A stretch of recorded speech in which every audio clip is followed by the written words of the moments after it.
Melissa woke up confused on more than one level. Confused because she had no idea where she was, and confused because she had no recent memories. She tried opening her eyes, but quickly closed them again. The bright lights hurt. That is why it was her nose that solved the first riddle. It gave her the unmistakable smell of hospital. That solved one problem, although it didn't allay her confusion. With nose satisfied, it was the turn of her ears. She recognized the music that was playing. It was the nightly 7 p.m. news. She never missed it. It was a ritual at home that she and her husband always sat and watched together. Husband? Yes, I have a husband, she thought. Even in her confused state, she felt it was strange that whenever she tried to think of his name, her mind slid off it. Try pouring water onto a duck's back or a diamond. Yes, afterwards there is water everywhere, but the duck or diamond is perfectly dry. Finally, after much effort, she had it. Dave. As soon as she thought of the name, her mind rapidly threw it away as if it was a hot potato. Desperate to distract herself, she focused on the sound that had roused her. The music was gone. Now the newsreader was droning on. She quickly opened and shut her eyes to confirm there was a television on the wall, and then concentrated on her ears. We have received a DVD of his statement, but for legal reasons we can't show it. We can, however, read you excerpts from the transcript. A warning, parts of what follows may be offensive to younger viewers. To my darling wife, I hope my actions of today answer your questions of 3 weeks ago. Can we get past this? And can you forgive me? Clearly, my answer is no to both of those. To make the finances easy to understand, let me spell it out to you. I have canceled our car and medical insurance. I have paid off all the credit cards and canceled them. I have set up a trust to be the beneficiary of my life insurance, with my lawyer being the trustee.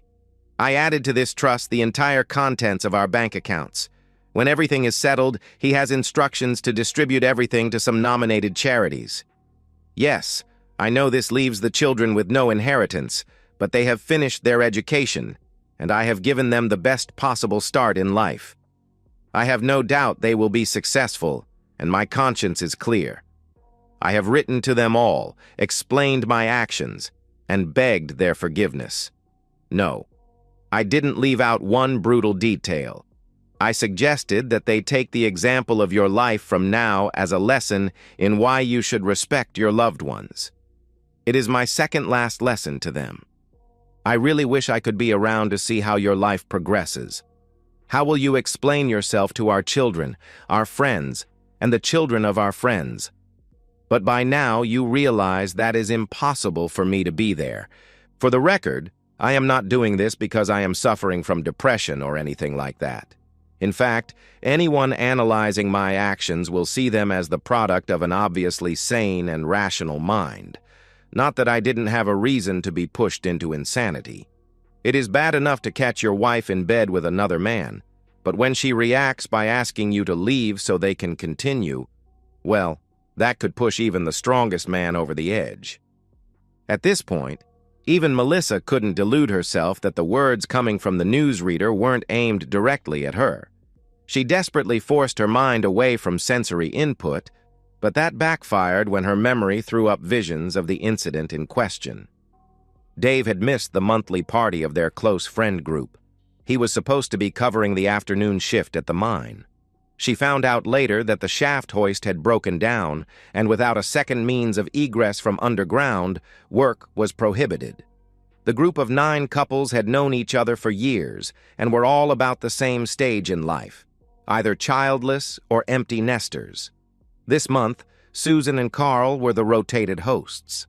From later research, Dave had entered the party and immediately inquired where Melissa was.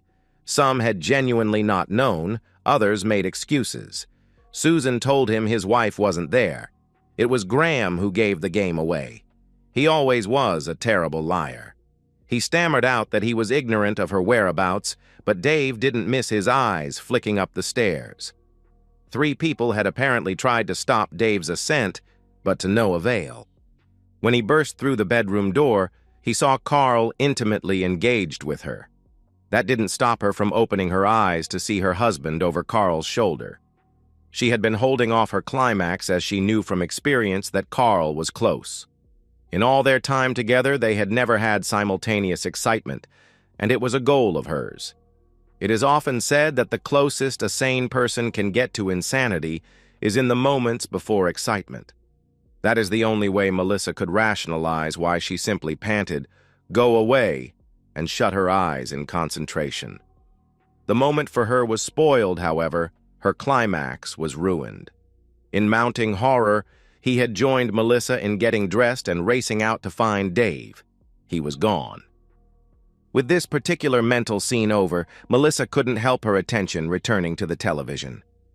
"To the media. Can I suggest you use this opportunity for some public service? You could follow my ex-wife and the others involved around for years to see the long-term effect on them. Hopefully, if it is brutal and pathetic enough, you could keep the lessons fresh in everyone's mind for a long time to come. A constant reminder of the potential consequences of disrespect. That is, unless the jerk takes the easy way out. I can't see that happening, though. Surely she can recognize the damage losing one parent will do and not want to compound it by the children losing both. Maybe the media can do a show on the socially correct way of ending a marriage as a counterpoint. To the people that make the laws in this country. I know we changed to no-fault divorces for reasons that seemed valid at the time, but surely it is time for a review. We now have data on the consequences of both the old and the new systems. Surely an independent review will spell out the wise way forwards, old, new, or a third path. Off the cuff, can I make a suggestion? Maybe keep no fault for couples with dependent children, but go back to the old system for couples without. Resurrect the system where cheaters are punished. All we have done with no fault is create an environment where if the primary caregiver murders their spouse's love and trust, they either end up with no consequences or are actually rewarded. That's exactly what it seemed like when my lawyer told me I would end up with less than half my assets as a reward for a lifetime of fidelity and a career of risking my safety and health to provide a superior lifestyle for the cheating woman. One request, though, wise ones. Make sure the review isn't influenced by the hairy armpit bull dyke brigade that seems to have an unhealthy control over our laws and is steadily advancing the cause of male subjugation. Also exclude those weak-willed, overly accommodating men who blindly support radical feminist agendas. As a last note to the lawmakers, if you keep allowing farmers to feed hormones to the animals we eat, then be prepared to have a society where gender confusion increases. Once again, Melissa's mind desperately tried to wander away from this horrible diatribe by reliving the past. After the party, Dave had disappeared for a few days, completely baffling all of her and Carl's attempts to find him. She felt no guilt about what she had done. It was all perfectly justifiable. Of course, she regretted the way Dave had discovered them, but that wasn't her fault. When he reappeared, she was quite prepared to be verbally torn to shreds. It was the medicine she knew she had to swallow. Instead, she was quite shocked by the hollow, lifeless hulk that appeared back in her life. Having had 4 days of peace to coordinate her defense, she launched it, explaining that after Susan's women's problems of 3 years ago, she'd lost the ability to enjoy intimacy with Carl. For his sake, she'd still laid down whenever he requested, but her lack of interest was soon apparent, and that completely put Carl off his stride. Surely Dave could understand why. When Carl and Susan explained their marital problems, she saw it as her duty as a friend to help them out 2 or 3 times a month. Couldn't he see she showed her respect for her husband by making sure his own marital love life had not suffered? Of course, this inevitably meant that Dave occasionally got sloppy seconds. She just couldn't bring herself to refuse him on days she'd been with Carl. After all, if she did that, it would be affecting their marital love life. She had further shown her respect for him by not letting him go down on her Carl days. That was fine, after all. It was her missing out, not him. Couldn't he see she'd protected him by being discreet? In the whole 3 years, only 3 other couples in their friend group knew about the whole affair and had to be sworn to secrecy. Melissa had simply beamed with pride when delivering this snippet.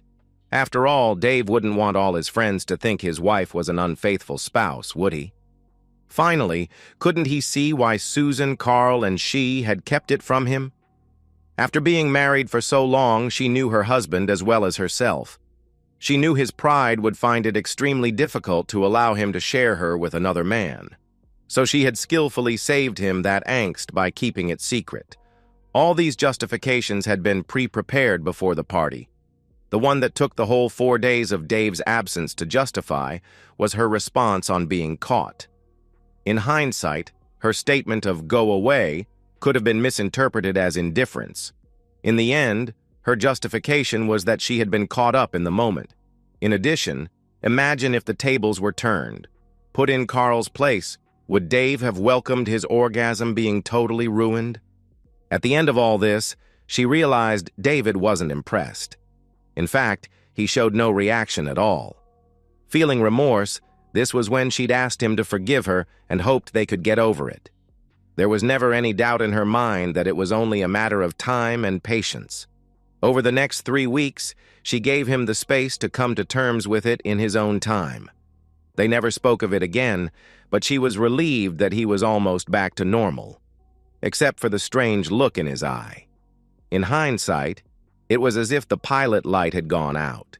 He was obviously still processing things as he hardly spent any time with her, but worked on his projects in the garage.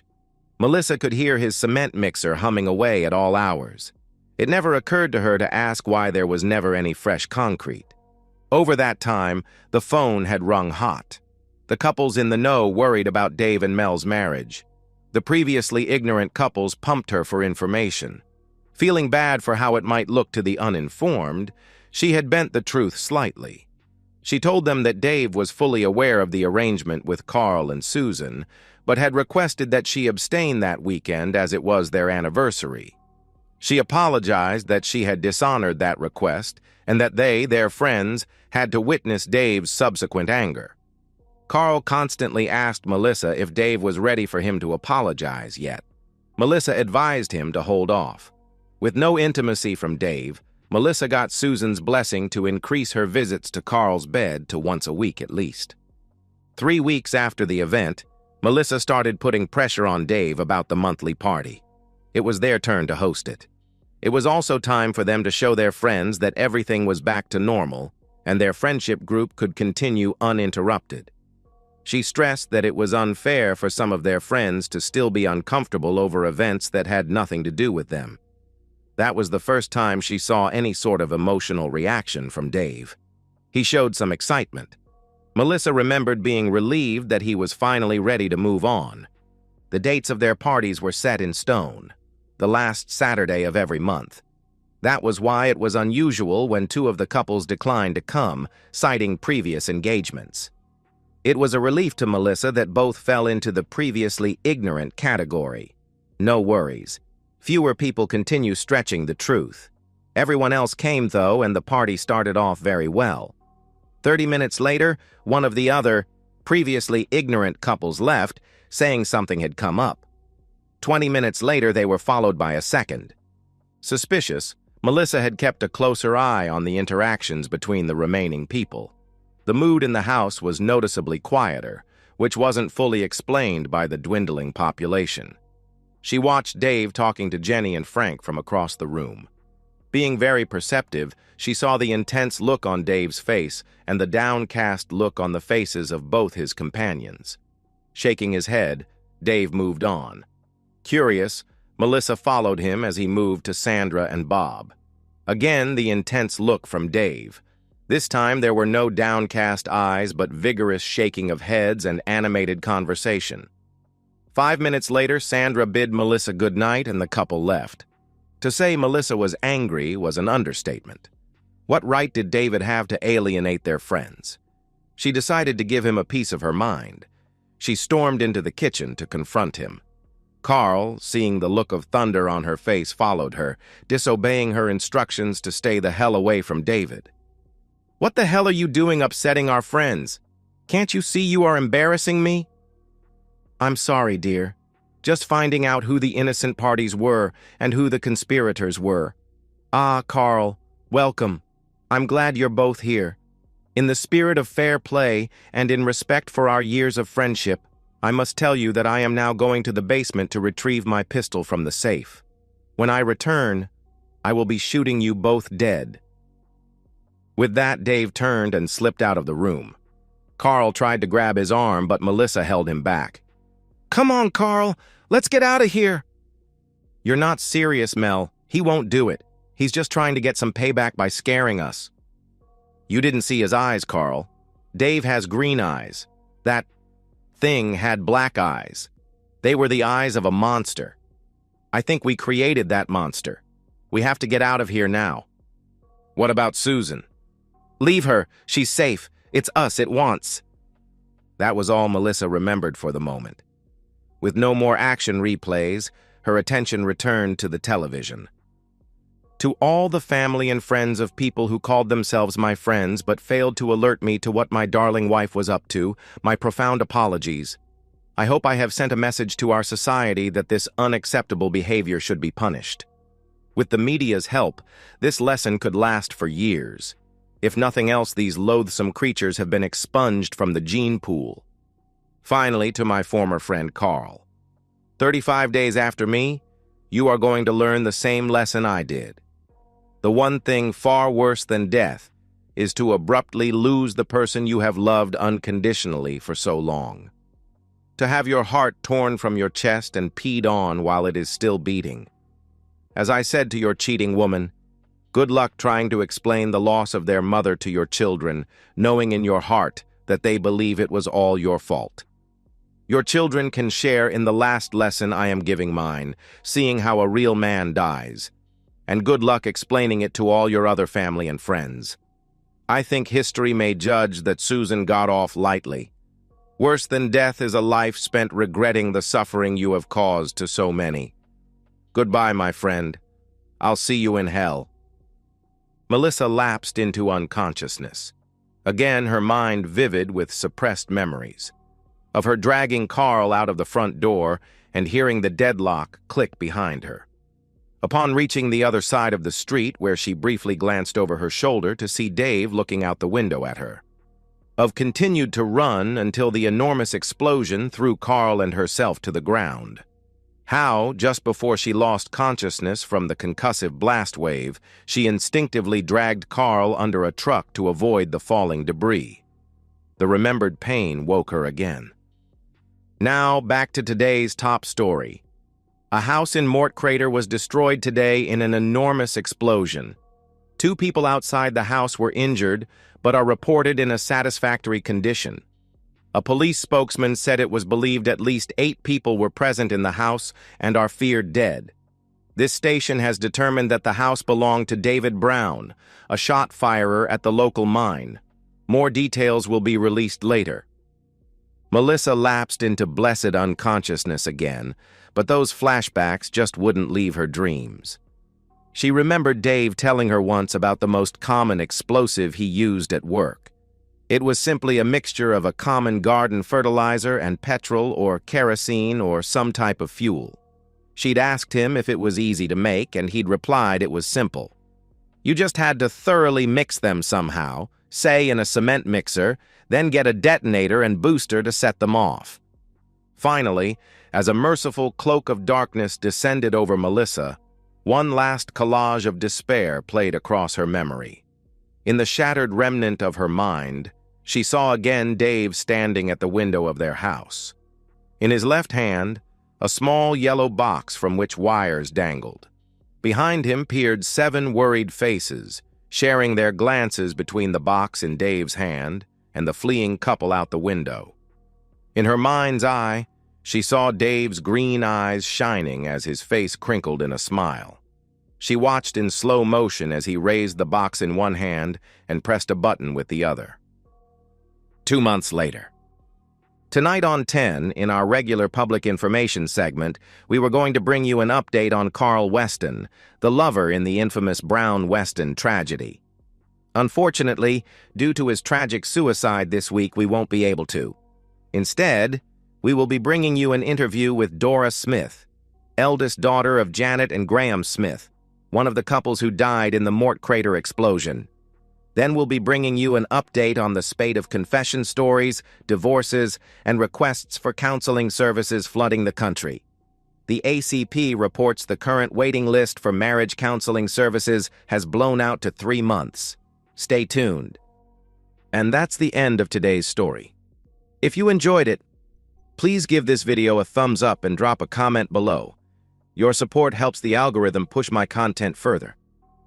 If you're new to the channel, don't forget to hit that subscribe button. It really helps me keep creating more stories for you. Thanks for watching, and I'll see you in the next one.